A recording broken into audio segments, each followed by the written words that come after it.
Hello everybody, welcome to Voices of Friedreich's Ataxia. Our goal is to raise awareness and funds to cure Friedreich's Ataxia, FA. Today we will talk about Becoming Dependent Restored My Independence by Kendall Harvey. One of the scariest life changes a patient anticipates upon receiving a diagnosis of Friedreich's Ataxia is the use of a walking aid. For me, the thought of needing a device to get around in my day-to-day activities was soul-crushing. I thought that it signified the end of my life as a normal and healthy person. I knew I needed a walker when my falls became more frequent and out of control. At the beginning of my FA-related balance symptoms, my falls were more like stumbles or bumping into things. I would find random bruises on my body, but that was about it. Then, with my falls, I started ending up on the floor, usually with a minor injury such as a tweaked knee, a jammed thumb, or a sore shoulder. Then I had the big fall, the one in which I obliterated my ankle, requiring 2 metal plates, 13 screws, and 8 weeks in a wheelchair. While using the walker during my recovery, I became extremely frustrated. Walking was incredibly difficult, even with the walker. It didn't feel like an aid. It felt like something I was just pushing around while I continued to struggle. My physical therapist spoke wisdom that affected my life during my recovery. She told me, "You have FA, walking will be hard for you no matter what, with or without the walker.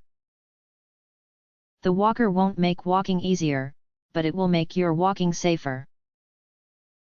Think of it as fall prevention instead of a walking aid."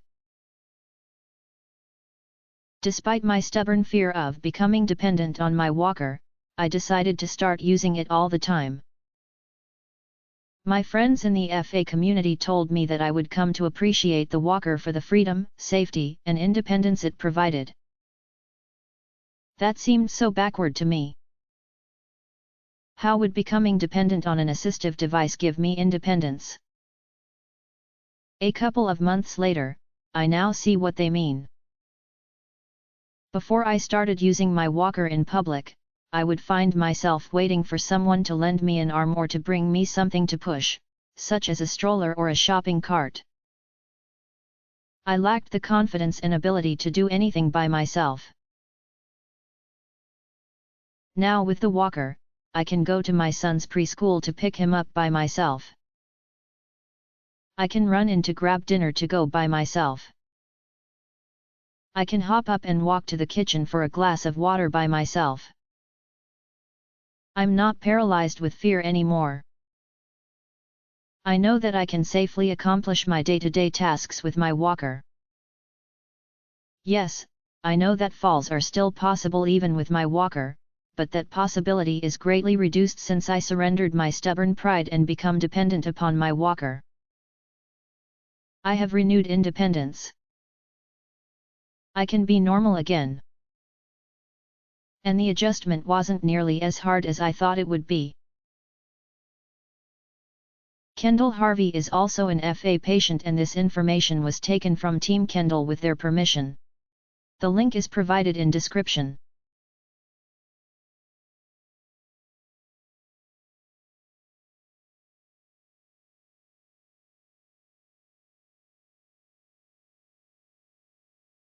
Hello everybody, welcome to Voices of Friedreich's Ataxia.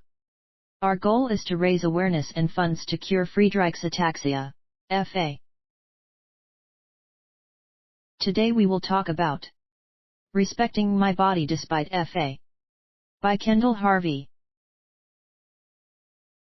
I may not like my body, but I respect it. I often find myself explaining what I mean when I say I hate my body. So many people the world over say that all the time. We all have something. You might wish you were taller, that your nose was different, that you were in better shape, that your hair was different.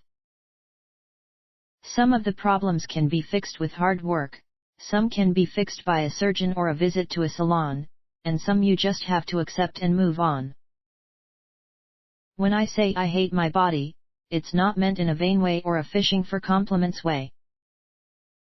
What I mean is, I hate my disease. It can be exhausting to have Friedreich's ataxia, FA. And it is really hard to have your body slowly fail you because of your very DNA.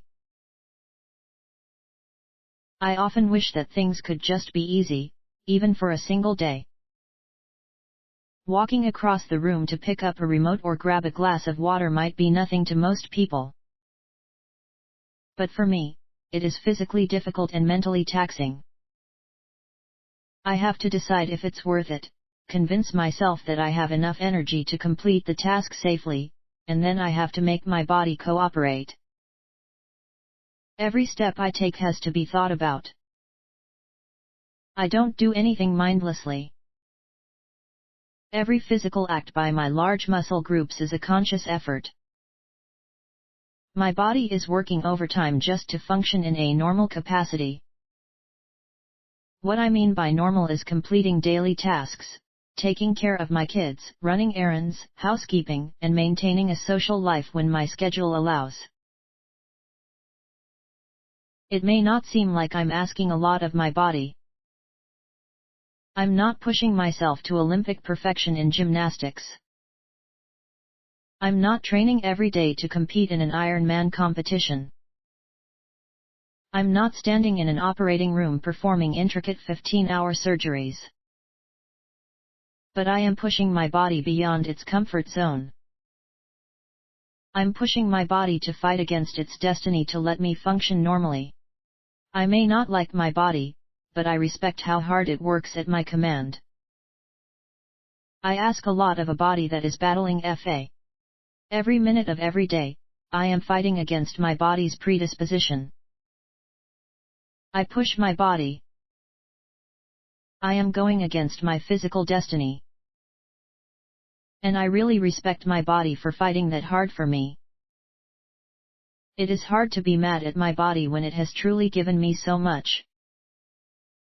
I've seen beautiful things in exciting places. I've tasted and cooked delicious food. I got to play sports all through high school and dance at my wedding. And most importantly, my body gave me 2 absolutely beautiful, perfect, and healthy children.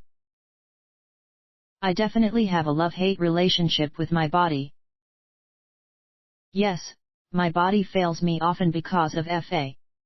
Since 2013, there hasn't been a single day in which I haven't thought or said, I wish that I didn't have FA.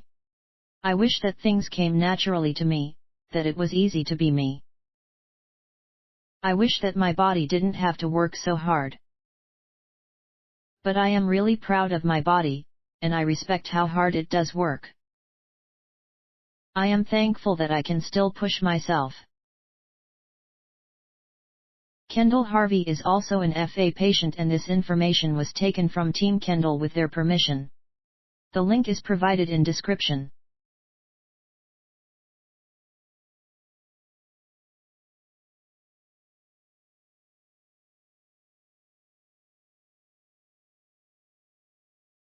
Hello everybody, welcome to Voices of Friedreich's Ataxia. Our goal is to raise awareness and funds to cure Friedreich's Ataxia, FA. Today we will talk about Lessons from First Graders by Kendall Harvey. One of my biggest fears about being a mother with Friedreich's ataxia is my kids experiencing ridicule or bullying because of me. I want my kids to be strong, kind, and compassionate, but I know that kids can be mean. Right now, I'm just mom to my kids. They don't seem to notice or mind that I use a walker and can't do things other parents do, yet. I know the day will come and we will need to have tough conversations, and I pray daily for grace and wisdom to navigate those talks. I was sharing these fears with a mentor of mine, Julie. She was an elementary school teacher at one time, and she shared a beautiful story. Julie was teaching first grade, 6-7-year-olds, she had a student, and for the sake of his privacy, let's call him John. John was in a wheelchair because he was paralyzed from the waist down. Julie decided not to make a big deal about John to the class. She didn't want to draw extra attention to John or alienate him. She treated him just like everyone else. As you know, the school year starts in September. All month, Julie was prepared to talk to the class about John and deal with any discord in the class. September came and went, as did October, November, and December, and never a word about John being in a wheelchair. His wheelchair was a part of their everyday. He participated in circle time, went to recess, and did everything the other students in his class did. Julie even incorporated his wheelchair into the class's weekly jobs. Most preschool and early elementary classes assign jobs to their student like line leader, light helper, lunch helper, weather helper, etc. Julie made wheelchair pusher one of the weekly jobs. Yet no student ever said a word about the wheelchair. In January, the moment finally came. A parent was dropping her daughter off. She asked Julie who John was. Julie said that he was a classmate of her daughter, and asked why she was asking.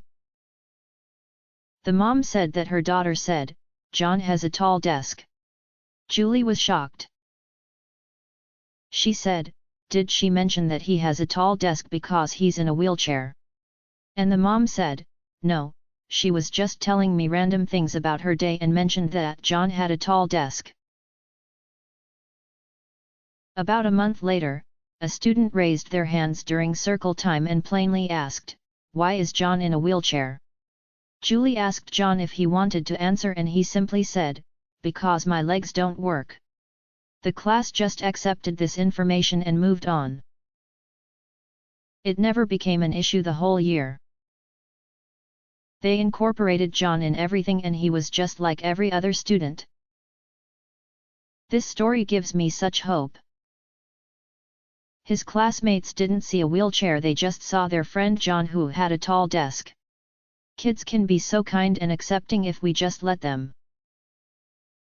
I hope and pray that my kids are like that, and that their friends and classmates are, too. Kendall Harvey is also an FA patient, and this information was taken from Team Kendall with their permission. The link is provided in description.